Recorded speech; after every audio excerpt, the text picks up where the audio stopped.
Здравей! Аз съм Иван Калев. На колко от вас им се е случила ето тази ситуация? Вземат една книга за личностно развитие, четат, прелистват и минават към втора книга.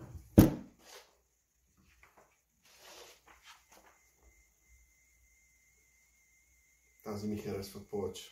И по-голямо четене ще пада. Но в един момент те сменяш и за още една книга.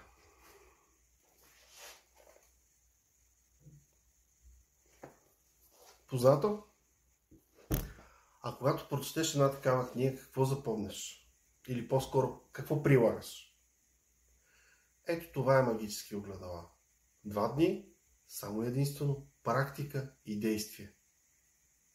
За повече информация в следващия епизод или на сайта. Внимание, внимание!